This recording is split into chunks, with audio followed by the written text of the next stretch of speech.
E Jesus propôs-lhe outra comparação, dizendo: Pode acaso um cego guiar outro cego? Não cairão ambos na cova? O discípulo não é superior ao mestre, mas todo discípulo perfeito será como seu mestre. Por que vês tu o argueiro no olho do teu irmão e não reparas na trave que está no teu olho? Ou como podes dizer a teu irmão, deixa-me, irmão, tirar do teu olho o argueiro, quando tu não vês a trave que está no teu olho? Hipócrita, tira primeiro a trave do teu olho e depois enxergarás para tirar o argueiro do olho do teu irmão. Esse evangelho está no livro de São Lucas, capítulo 6, versículos de 39 a 42. A preocupação de Jesus aqui é informar os futuros mestres, né? Jesus está aqui dando uma aula de formação de líderes, digamos assim, né?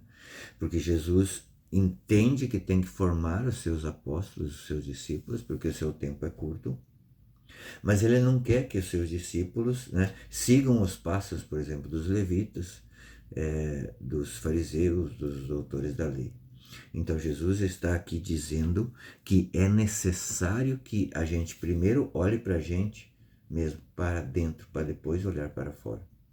E aqui Jesus evidencia um problema que, se era difícil na época, hoje se torna pior, que é fazer um exame de consciência para entender como está a minha vida, como está a minha vida, se eu estou vivendo uma vida de pecado ou não.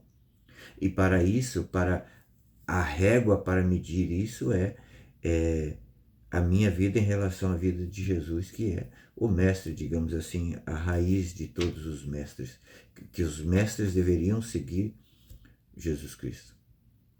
É claro que eu, como discípulo, não posso ser maior do que Jesus, mas também eu não posso me nivelar, né, com esses mestres do mundo que estão muito aquém, né, desse título de mestre.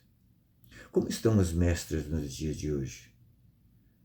Se a gente olhar, por exemplo, para as faculdades, nós temos faculdades católicas, que se dizem católicas, fundadas pela Igreja Católica, que estão pregando o aborto, o sexo livre e tantas outras porcarias. Entende? Se desviaram do caminho. São mestres que não olharam para o mestre. E eles estão formando outros mestres. E esse que é o problema. E cada vez pior. E cada vez pior. É tempo de nós olharmos para o verdadeiro mestre, né? Nas famílias, por exemplo, como estão os mestres nas famílias, que são os pais, os irmãos mais velhos. Nós temos o nosso rebanho para cuidar, o rebanho que Jesus nos confiou. Jesus nos instituiu como mestres da nossa família.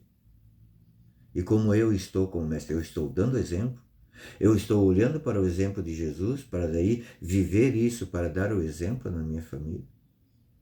É muito mais fácil olhar para fora do que para dentro, mas é necessário sim olhar para dentro. E se na época Jesus condenava a hipocrisia desses mestres que olhavam para o pecado dos outros, mas não para si, né? Condenavam os pecados dos outros, mas escondiam os seus, nos dias de hoje está muito pior. Porque os mestres de hoje, veja, os mestres de hoje, eles não condenam mais o pecado dos outros. Para quê? Para justificar o seu pecado. Isso é terrível. Aí nós vemos líderes, por exemplo, líderes católicos, que procuram uma certa, digamos assim, intimidade com doutrinas que são condenáveis pela própria Igreja Católica. Eu não estou aqui condenando ninguém, eu estou evidenciando. É tempo de todos aqueles que foram instituídos como mestre olharem para o verdadeiro mestre. Não querer ser maior do que ele.